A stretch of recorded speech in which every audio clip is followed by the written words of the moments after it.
आप लोगों से हाथ जोड़ के निवेदन है कि वीडियो को पूरा देखें, चैनल को सब्सक्राइब करें। आप लोगों की सपोर्ट की मुझे बहुत ज़रूरत है। So guys please subscribe.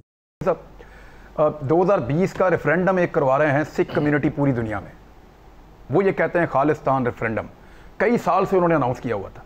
वो अब अपने रास्ते पे चल रहे हैं। वो कहते हैं हमारी आज़ादी की तारीख है और मुल्क है उनकी आज़ादी की तारीख है।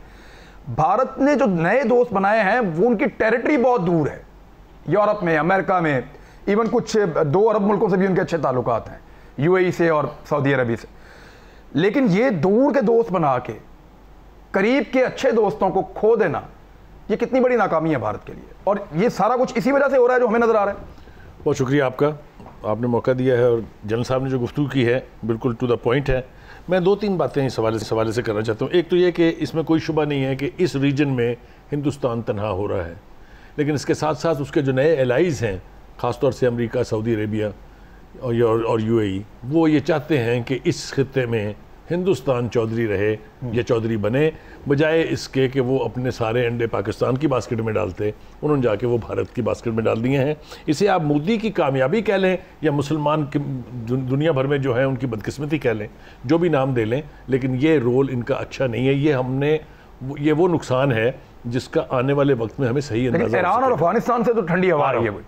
ये बिल्कुल आपने सही कहा कि अफगानिस्तान, ईरान और बांग्लादेश, तीनों जगह से हिंदुस्तान की चौधराहट का ख़त्म होना और उसकी पेनिट्रेशन जो है उसको बंद करना, ये मेरे ख्याल से सबसे बड़ी अचीवमेंट हम करार दे सकते हैं इस खित्ते में, ख़ास तौर से हिंदुस्तान के हवाले से। अच्छा, इंडियन जब इसके ऊपर तबसरा करते हैं तो मैं आपको रोक इसलिए रहा हूँ कि इंडियन जब तबसरा करते हैं वो कहते हैं जी आईएसआई ने हमें ये किया है। ये नेपाल को भी आईएसआई ने ख़राब किया, भूटान को भी उसने किया, बांग्लादेश को, अफगानिस्तान को और ईरान को, ये सारे गेम के पीछे आईएसआई है। लेकिन और फेस है सामने चाइना का, चाइना इन्वेस्टमेंट कर रहा है, आईएसआई का ब्रेन है। वो ये कहते हैं, वो ये मानने को तैयार नहीं कि मोदी कर रहा है उनके लिए ये सब कुछ। देखें, ये बिल्कुल ऐसे ही है कि हम उनसे तवक्को रखें कि वो राह की खराबियां निकालें।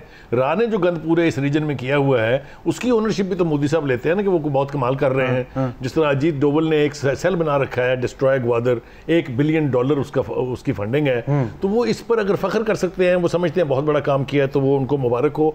लेकिन मैं 2 बातें ज़रूर करना चाहता हूँ, मुझे इजाज़त दीजिए उसकी।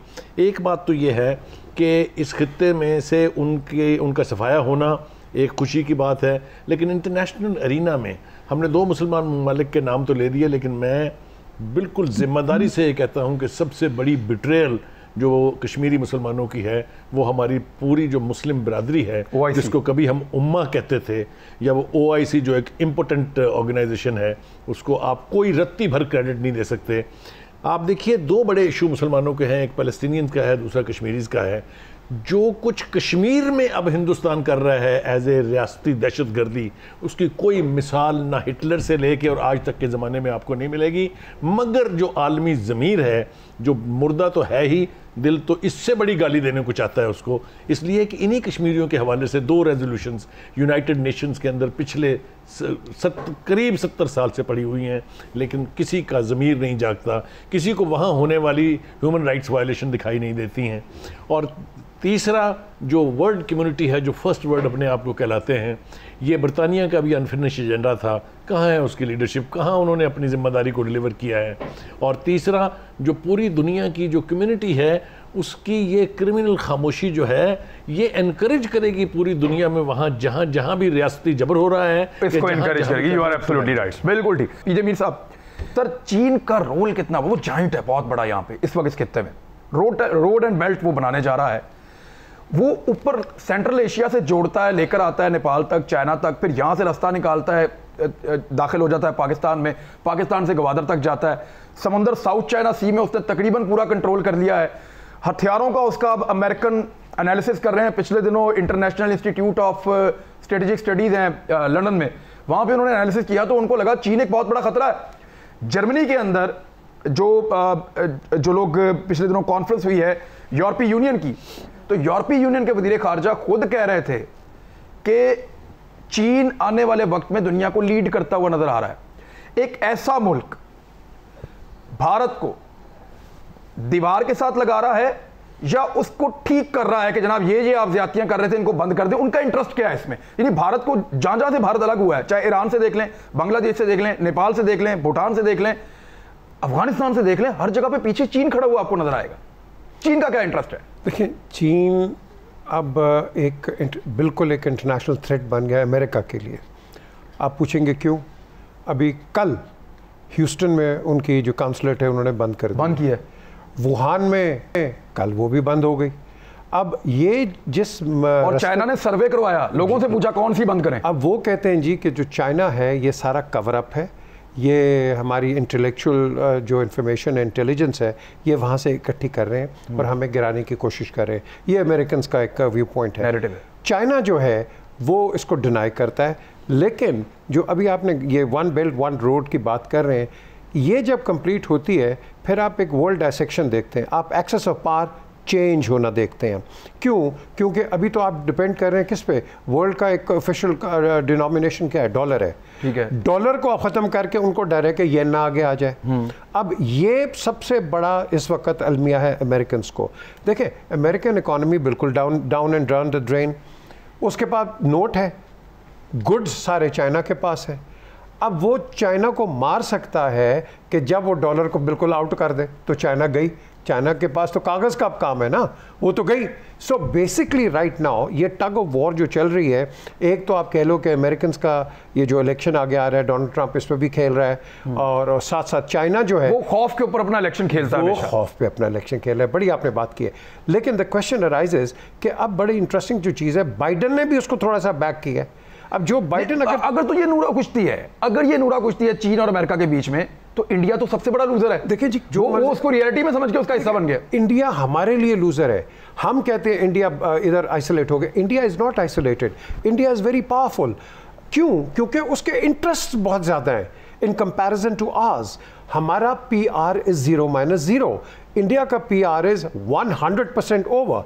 उनका लॉबियस्ट अंदर बैठा हुआ है, उसका हर किस्म का आप कह लो जो पॉलिटिकल स्ट्रेटेजिस्ट है वो सेनेट में बैठा हुआ है, कांग्रेस में मल्टीनेशनल कंपनीज में उनके लोग बैठे हैं हर जगह। आप बिल्कुल क्या आपने बात की, सारा ब्लू चिप कंपनी का जो CEO है वो इंडियन बेस्ड है।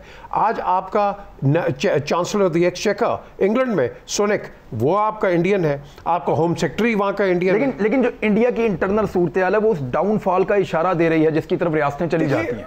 NGOs दे रही हैं, गवर्नमेंट ऑफिशियली नहीं दे रही। आपने बड़ी अच्छी पॉइंट किया है, ये जो हमारी इंटरनेशनल NGOs है, हाँ जी इंडिया को ना एंटरटेन करो, इनको ना officially government of United States और any government, even the European Union, owning them. they're owning as they are owning Israel. Absolutely, and this is the international game. मैं हमेशा कहता हूं कि भाई आप ऑफिशियल एक स्टेट, आप मुझे बता दें। चीन का आप देखें वो चीज फिर वहीं रह गई है, उसके ऊपर हम अगली ब्रेक में डिस्कस करते हैं कि चीन ने भारत को यहां पे जिस हद तक भी तनहा किया है, सारी मत तो पीछे चीन की है।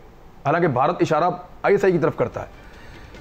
इंडियन तजियाकार बार बार ये कहते हैं कि हमें तनहा किया जा रहा है, वो खुद ये मानना शुरू हो गए हैं। हमने अपने बेहतरीन दोस्त खोए हैं, बांग्लादेश की सूरत में, नेपाल की सूरत में, यहाँ अफगानिस्तान और ईरान की सूरत में। तो बहुत थोड़ा लूज किया, लेकिन लूज करने का एक सिलसिला शुरू हुआ है। अमेरिका चाहे कुछ और सोच रहा हो, खित्ते में चीन क्यों अलग करना चाहेगा इंडिया को?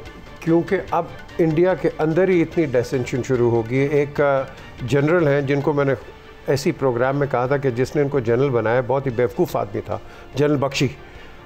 आज वही बोल रहा है कि हमारी इंडियन फोर्सेस 0-0 है, क्योंकि मार पड़ी है हमें उधर से। पाकिस्तान ने भी आपको मारा, आपको चाइना भी 62 में उधर मारा, उनको 2 फ्रंट्स पे वॉर, 2 फ्रंट्स पे। अब क्वेश्चन आता है कि अब आप देख लें, आज एज वी स्पीक लद्दाख के अंदर और उस एरियाज के अंदर ये बिल्डिंग प्रोसेस शुरू हो गया, इंडिया की तरफ से भी चाइना की तरफ से भी।